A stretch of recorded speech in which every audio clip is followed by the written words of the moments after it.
திருவாதிரை, நீங்க திருவாதிரை நட்சத்திரமா? முதல்ல அவங்கவுங்களோட ஜென்ம நட்சத்திரத்தை பத்தி முழுமையான புரிதலுக்கு ஆன்லைன் வகுப்புகள் எடுக்கிறேன். அதை பத்தி என்கொயரி நம்ம கொடுக்குற நம்பர்ல கேட்டு தெரிஞ்சுக்கோங்க. உங்களோட பர்த் நட்சத்திரம் பத்தி A to Z நீங்க புரிஞ்சுக்கலாம். அது எப்படி பாசிட்டிவா உங்களுக்குள்ள நீங்க ஆக்டிவேட் பண்ணணுங்கிறதே தெரிஞ்சுக்கலாம்.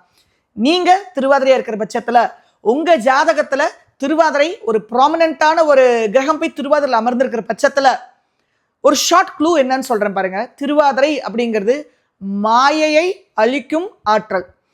இல்யூஷன்ல இருந்து நம்மளை வெளியே எடுக்கிற ஒரு ஆற்றல்.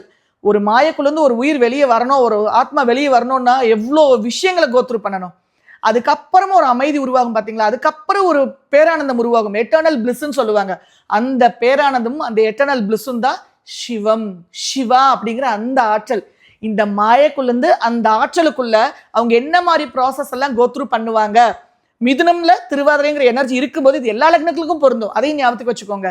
ஸோ என்ன மாதிரி விஷயங்களை அவங்க கோத்ரூ பண்ணுவாங்க, இதுக்கப்புறம் எந்த மாதிரி ஒரு பேரானந்தத்தை அடைவாங்க அப்படிங்கிறது தான் இந்த திருவாதிரை குறிக்கக்கூடிய ஒரு சிறு குறிப்பு. இதை பற்றி ரொம்ப டீட்டெயிலாக உங்களுக்கு நான் வீடியோவில் புரிய வைக்கிறேன். நன்றி.